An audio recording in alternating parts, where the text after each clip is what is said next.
Nós, senadora Vanessa Graciotin, para convocadoria escrito, permuta com o senador Walter Pinheiro. O senhor dispõe de 10 minutos. Muito obrigada, senhor presidente, senhores senadores, senadoras. Me permita só que eu registre o companheiro do Aéreo, o senador Álvaro Dias, que tem sido parceiro em toda essa luta do Aéreos, que hoje estão retornando a casa e voltarão depois. Senadora Vanessa, estou descontando o tempo aqui da fala que eu fiz do Álvaro aqui.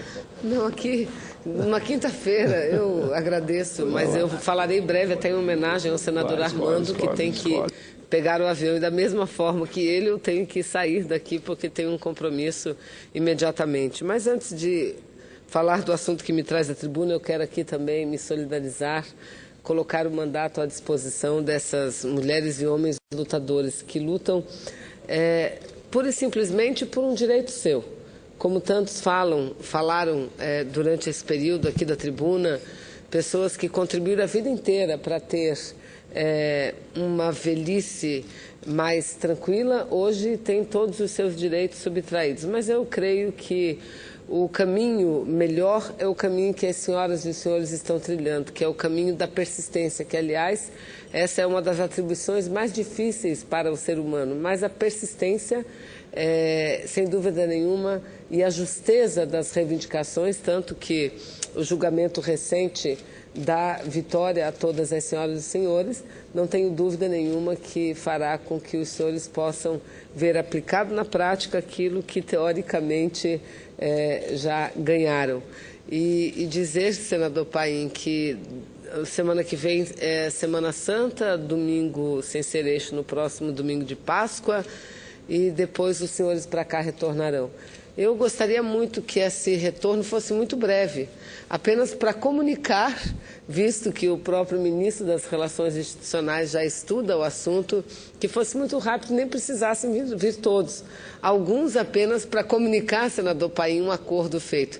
Isso celebrar o acordo, né? Pois é, celebrar o acordo. Isso seria a melhor das notícias e, sem dúvida nenhuma, o melhor presente de Páscoa, que não apenas as senhoras e os senhores, mas o povo brasileiro ganhará. Mas, senhor presidente, senhores senadores, a Assembleia Legislativa do meu estado, do estado do Amazonas, através do deputado Belarmino Lins, ex-presidente, fez recentemente uma consulta ao Tribunal Regional Eleitoral acerca do número de vagas de deputados federais e estaduais que estarão em disputa neste pleito de 2014. Em resposta à consulta da Assembleia Legislativa do Amazonas, o TRE Amazonas, presidente Paim, respondeu de acordo com aquilo que determina a resolução aprovada pelo Tribunal Superior Eleitoral. A resolução que foi aprovada em abril do ano de 2013, que modifica o número de vagas de deputados federais em vários estados brasileiros, porque, conforme determina a Constituição e a Lei Complementar 78 de 1993, cumprindo o que determina essa legislação, o Tribunal Superior Eleitoral, em 2013, em abril de 2013, fez a atualização da população de cada estado e, portanto, a atualização do número de vagas que cabe a cada estado.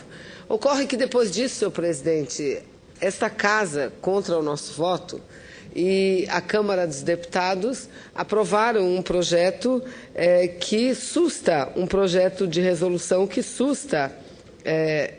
sustou os efeitos desta resolução, um decreto legislativo, na realidade, que sustou os efeitos desta decisão do Tribunal Superior Eleitoral. Em consulta, repito, feita pela Assembleia Legislativa do Amazonas ao TRE, o TRE diz que trabalha na organização do pleito com um número de vagas de 9 deputados para o estado do Amazonas, ou seja, levando em consideração a resolução do TSE e não o projeto aprovado que susta os efeitos dessa resolução. Pois bem, senhor presidente, a notícia mais recente que nós temos é que não só o Tribunal Superior Eleitoral, mas possivelmente o Supremo, senhor presidente, não só o Tribunal Superior Eleitoral, mas o Supremo Tribunal Federal deverão analisar até o mês de julho essa questão. E para proferir uma decisão, porque há uma decisão do Poder Judiciário e há uma outra decisão do Poder Legislativo. E até que ponto a própria legislação que orienta os decretos legislativos que sustam ações podem alcançar decisões judiciais, senhor presidente. Até que ponto? Até que ponto? Porque, eu repito, nós estamos aqui tratando de uma decisão do Tribunal Superior Eleitoral, não de uma decisão do Poder Executivo, em absoluto, não é? Então, essa decisão ficará para depois. Eu aqui quero dizer que o debate nessa casa foi extremamente acirrado, assim como na Câmara de Deputados. E por que chegou-se ao ponto de aprovar, e com larga maioria, a proposta do decreto legislativo sustando essa decisão, senhor presidente? Por uma razão única. Porque o número de estados que ganham vagas são 5, enquanto que o número de estados que perdem vagas, com a atualização feita pelo TSE, somam 8. 8, então é óbvio que 8 é maior do que 5. E esses 8 estados conseguiram uma grande mobilização no Parlamento brasileiro para aprovar o decreto legislativo. Porque, veja, pela resolução número 23.389/2013 do TSE, o estado do Pará ganharia 4 vagas a mais de deputado federal. Ceará mais 2, Minas Gerais mais 2, Amazonas, Santa Catarina e Alagoas mais 1 vaga cada um. Enquanto que perderiam Amazonas e Santa Catarina mais 1, enquanto que perderiam vagas Alagoas, Espírito Santo, Pernambuco, Paraná, Rio de Janeiro, Rio Grande do Sul, perderiam 1 vaga. Paraíba e Piauí perderiam 2 vagas cada estado, senhor presidente. Então, é óbvio que um número maior de estados perderiam e um número menor de estados ganhariam. Mas aí entra novamente o debate da constitucionalidade ou não da decisão do TSE. E é isso que eu creio deverá parar no Supremo. Mas é simples, vamos ler o que... Nós não podemos nos orientar por interesses de Estado A ou B, nós temos que nos orientar pela legislação brasileira, o que diz a Constituição Federal, no artigo 45, que o número total de deputados, bem como a representação por Estado e pelo Distrito Federal, será estabelecida por lei complementar, proporcionalmente à população, procedendo-se aos ajustes necessários para que nenhuma das unidades tenha menos do que 8 deputados ou mais do que 70 deputados. E aí vamos à lei complementar de que fala a Constituição Federal. Mas ainda tem o seguinte, parágrafo 2º da lei complementar. O que diz a lei complementar?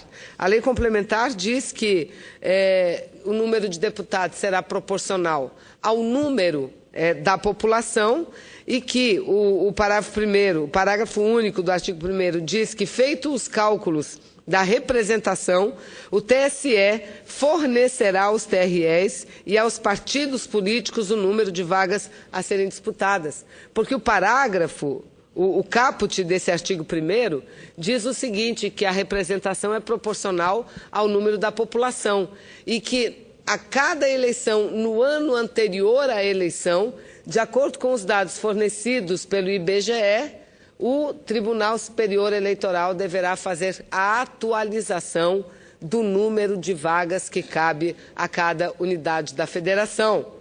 E isso foi o que foi feito, senhor presidente, porque a realidade atual, senador Armando, é que o estado do Piauí, com uma população menor do que o Amazonas, tem uma bancada maior do que a do estado do Amazonas. E isso que não é correto, isso que fere a Constituição brasileira, mas eu repito, estamos todos muito tranquilos, todos. O meu estado ganhará 1 vaga, mas estamos tranquilos porque essa decisão caberá ao Supremo Tribunal Federal. E eu me lembro muito bem o debate aqui nesse plenário, parlamentares levantando, não, porque há uma ADIM contra essa resolução número 78. ADIM é uma ação, não é uma decisão.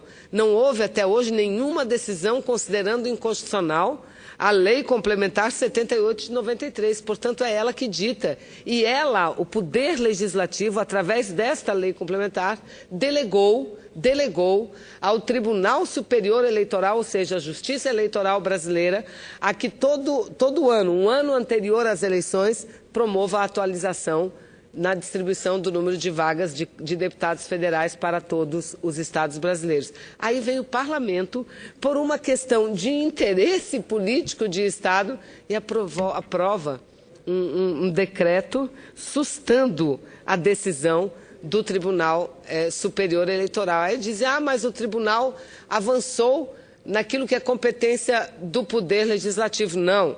O Poder Legislativo fez, e a Constituição Brasileira, escreveu a Constituição Brasileira e promulgou a Constituição Brasileira. O Poder Legislativo aprovou a Lei Complementar 78 de 93, que delegou esse poder ao Poder Judiciário.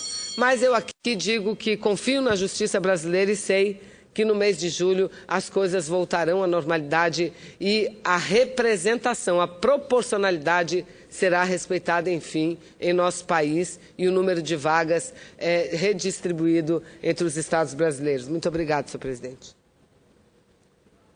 Essa foi a senadora Vanessa Graciotin.